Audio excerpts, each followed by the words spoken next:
Hello yes welcome to AK cine sixes.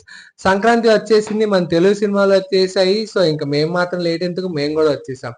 So ఈ రోజు game changer cinema review ఇస్తున్నాము.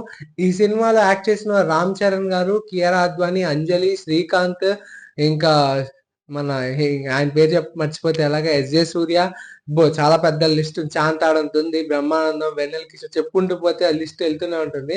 So వీటితో ఆపేద్దాం. అండ్ ఈ సినిమాని డైరెక్ట్ చేసిన గారు ద లెజెండ్, మనందరికీ ఎంతో ఇన్స్పిరేషనల్ డైరెక్టర్ శంకర్ గారు. అండ్ ఈ సినిమాని ప్రొడ్యూస్ చేసిన వారు మన హార్ట్ కింగ్ దిల్ రాజు గారు. ఈ సినిమాకి మన తమన్ గారు మ్యూజిక్ అందించారు.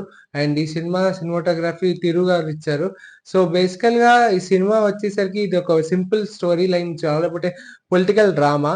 అండ్ బేసిక్ గా హీరో రామ్ నందన్ అనే ఒక అతను ఐపీఎస్ నుంచి ఐఏఎస్ ఎందుకు అయ్యాడు, ఐఏఎస్ అయిన తర్వాత ఒక చీఫ్ మినిస్టర్ తో ఎందుకు తనకి గొడవలు, లైక్ అతనికి ఇతనికి ఎందుకు కాన్ఫ్లిక్ట్ వచ్చింది, అండ్ ఆ తర్వాత జరిగింది ఏంటి అనేది సినిమా. సో దీని గురించి ఇంతకుమించి నేను ఎక్కువ చెప్పలేను, అది మీరు చూసి తెలుసుకోవాల్సిందే. బట్ శంకర్ గారు అంటే మనకు తెలిసిన ఏంటంటే విజువల్ గ్రాండియర్ కానీ అది కానీ ఇది కానీ అవి ఉన్నాయా లేదా అనేది నేను డీటెయిల్డ్ రివ్యూలో చెప్తాను. సో ముందుగా ఈ సినిమా పాజిటివ్స్ విషయానికి వచ్చేసరికి, ఫస్ట్ వచ్చేసరికి రామ్ చరణ్ అలాగే ఎస్జే సూర్య ఇద్దరికి ఈక్వల్ ఇంపార్టెన్స్. తర్వాత అంజలి గారు అండ్ సునీల్ కూడా హీ డిడ్ హిస్ బెస్ట్ అనిపించింది. Like I felt good that Sunil మంచి రోల్ చేశాడు అనిపించింది. అండ్ ఈ సినిమాకి ఇంకొక మేజర్ ప్లస్ పాయింట్ తమన్ కనుక, ఈ సినిమా ఫస్ట్ యాక్చువల్గా తమన్ ఏం అప్డేట్స్ ఇవ్వట్లేదు ఏంటి అనుకున్నాం. But he did a fantastic job. BGM అదిరిపోయింది, ఈ సినిమాకి ఎంత కావాలో అంత ఇచ్చాడు. అండ్ ఈ సినిమాకి ఇంకొక major plus point cinematography. So అది ఈ సినిమాకి చాలా హెల్ప్ అయిందని చెప్పొచ్చు.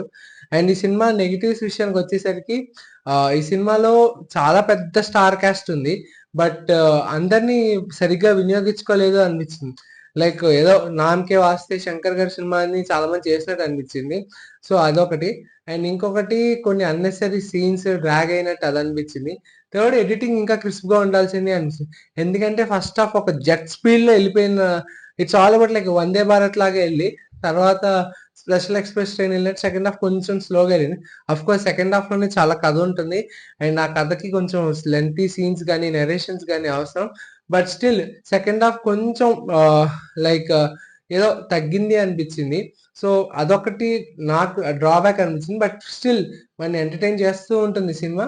అండ్ ఈ సినిమాకి major plus point Burra Sai Madhav garu అని కూడా చెప్పచ్చు. బికాస్ ఆయన రైటింగ్ బాగుంది, హీ డిడ్ వెల్. ఇది basic positives and negatives.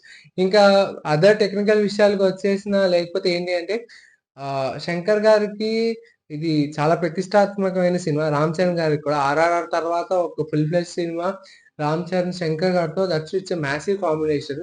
But ఈ సినిమా హైప్ ఎందుకు తగ్గుతూ వచ్చింది, ఎందుకంటే ఈ సినిమా స్టార్ట్ అయింది 2021 2022, చాలా టైం తీసుకుని రిలీజ్ చేశారు. సో బజ్ అనేది తగ్గుతూ వచ్చింది. బట్ సంహౌ సాంగ్స్ వల్ల కానీ, కట్స్ వల్ల కానీ, టీజర్స్ వల్ల కానీ మన ఎంటర్టైన్ చేస్తూ వచ్చాయి. సో ఈ బజ్ ని మెయింటైన్ చేస్తా, లో బజ్ తోనే రిలీజ్ అయిందని చెప్పాలి. అండ్ నేనైతే ఒక హై ఎక్స్పెక్టేషన్స్ తో వెళ్ళాను సినిమాకి. But I ended up watching a film as average to above average మధ్యలో ఉంది. అండ్ ఈ సినిమాలో ఇంకొక డ్రాబ్యాక్ ఏంటంటే, స్టార్టింగ్ రామచ్చమచ్చ సాంగ్ సిచ్యువేషనల్ సాంగ్ సెట్ అయిపోయింది, అలా రేసీగా వెళ్ళిపోతుంది. అండ్ తర్వాత ఇంకా సెకండ్ హాఫ్ లో మధ్య డోప్ సాంగ్ చాలా బాగుంది, టెక్నికల్ ఆస్పెక్ట్స్ చాలా బాగున్నాయి, లైక్ క్రియేటివ్ గా తీశారు, అది ఒప్పుకోవాలి. అండ్ సెకండ్ హాఫ్ లో కొండదేవర సాంగ్ ఒకటి, నిమ్మగుండు దొర, ఆ సాంగ్స్ రెండు బాగున్నాయి. లాస్ట్ లో జరగండి అనేది ఐ ఫెల్ట్ లైక్ ఇది అసలు అవసరం లేదు అనిపించింది, ఏదో పెట్టినట్టు. అండ్ మోస్ట్ హైపుడ్ సాంగ్ నానా హైరాణ అసలు లేనే లేదు ఈ సినిమాలో. అంత పిక్చరైజ్ చేసి అది ఎందుకు తీసేస్తారో మనకి తెలియదు. అదొకటి డిసప్పాయింట్మెంట్ అనిపించింది. బట్ ఓవరాల్ గా నాకైతే, నేను మొన్న ఇండియన్ 2 వచ్చినప్పుడు వెళ్ళి నెత్తి బాదుకున్నాను, దానికంటే ఇది బెటరే. బట్ నాకైతే మాత్రం ఈ సంక్రాంతికి చూసే సినిమా కానీ నార్మల్గా అయితే ఆలోచించేవాడిని. But still it will entertain you, but still మనకి ఇంకా ఏదో కావాలి అనిపించింది. బట్ ఈ సినిమా నాకైతే okay, good. And major plus point ఏంటంటే, మనకు గవర్నమెంట్ ఆఫీసర్కి ఉన్న పవర్స్ ఏంటి అనేది ఈ సినిమాలో శంకర్ గారు మనకి తెలియజేశారు. I felt good. ఇప్పుడు ఏదో మన పక్కన కలెక్టర్లు వాళ్ళు వీళ్ళు వెళ్తుంటే వెళ్ళారులే ఏదో అనుకుంటాం కానీ వాళ్ళకి ఎన్ని అథారిటీ పవర్స్ ఉంటాయి ఏంటి అనేది బాగా చేశారని చెప్పాలి. సో ఇది. And last but not the least, Anjali character అనేది తను ఈ మధ్య ఎంచుకుంటున్న స్క్రిప్ట్స్ కానీ కథలు కానీ అని మంచి మంచిగా ఉన్నాయి. And she did a very good job in this film. యాక్చువల్గా మనందరం కియారా అద్వానీ కోసం వెళ్తే అంజలి పర్ఫార్మెన్స్ తో సర్ప్రైజ్ అయ్యి బయటకు వస్తాం. ఇది రియాలిటీ. ఓవరాల్ గా ఈ సినిమాకి మేము ఇచ్చే రివ్యూ వచ్చేసరికి 2.75 out of 5.